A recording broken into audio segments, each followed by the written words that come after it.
kind of pomp and majesty of Dany's arrival. It just felt like the natural place to start the season. The arrival was a way to capture what was at stake for Dany and for Jon. Looking back to the very beginning and how young Maisie was back then and wearing the Stark soldier's helmet falling over her head, and she just looks like this little kid. And now she's a grown woman and she's there watching again, but this time she steps aside to let a little kid come in to watch because she remembers how thrilling it was. It's a whole new procession, and so instead of Robert arriving with Queen Cersei and Jaime Lannister and the Hound, it's Daenerys coming with Jon Snow. I don't think the North is the most welcoming place to outsiders. Dany's smart, she senses that distrust, and she's gonna make the best of a bad situation, but that doesn't mean that she likes it or she's happy. When you're doing something good for people and you get met with what Sansa gives her, and they meet in the courtyard, it's understandable that she would be upset. We've been with these characters on a pretty regular basis all the time for the past however many years. The fact that they're coming back together again for the first time means more to them than it may mean to us. The Lady of Winterfell has a nice ring to it. So does Hand of the Queen. Depending on the Queen, I suppose.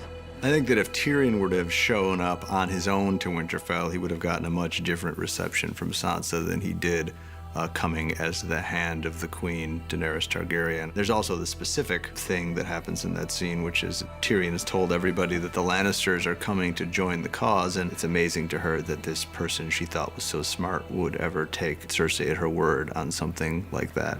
I used to think you were the cleverest man alive. How did you survive a knife through the heart? I didn't.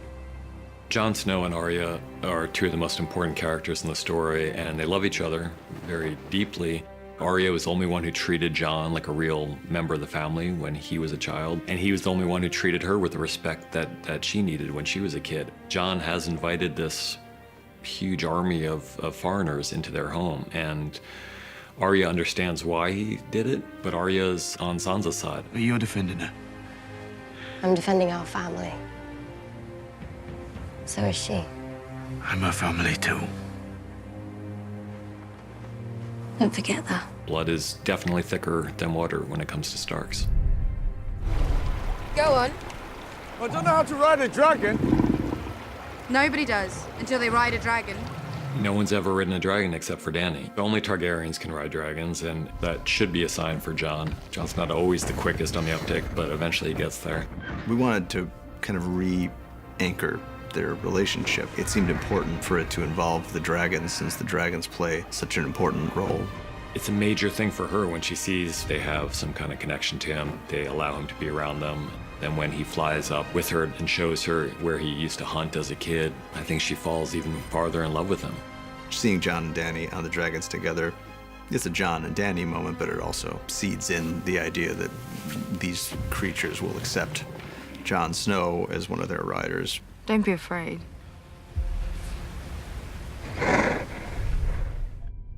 One of the challenges, but also one of the exciting things about this episode, this whole season, is bringing together characters who have never met. Sam has long been one of the more important characters in this story, but he's never seen Queen Daenerys, and yet they're connected by various threads. The obvious one, which we know from the beginning of the scene, is Jorah. Sam saved him, and so Jorah owes Sam this great debt.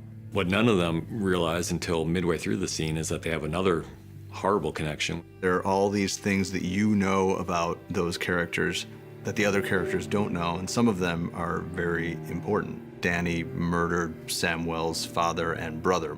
That's a really complicated thing for Sam because he had a really fraught relationship with his father. You know, Sam's older brother was not a bad person and died really quite bravely, standing by his father's side.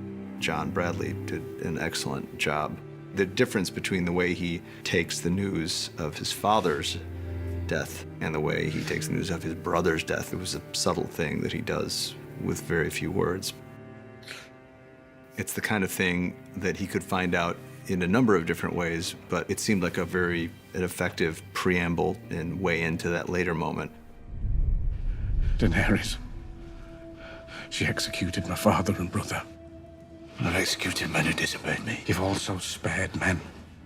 Thousands of wildlings when they refused to kneel. I wasn't a king. But you were. The fact that John's real parents were who John's real parents were is not news to us at this point, but what we don't know is the way that John is going to take this. How's the explosion going to look? Sam, as a brother of the Night's Watch, and John are more brothers than Bran and John ever really were. He knows it's going to hurt John, and it's going to shatter his whole worldview. For all they know, the Army of the Dead could attack the next day, and someone has to tell John before that. He's being told something that he both knows is true and can't handle. So he tries to throw things in front of it to prevent him from having to deal with the truth of what he's being told. The thing he throws in front of it here is the fact that it means his father was lying to him his whole life. You've never been a bastard. You are true heir to the Iron Throne. The truth that Samwell tells John is probably the most incendiary fact in the entire world of the show. We chose to play the whole thing on John's face because as great a job as John Bradley is doing presenting this information, he's really just presenting information we know already. Daenerys is our queen. She shouldn't be. There's treason. It's the truth.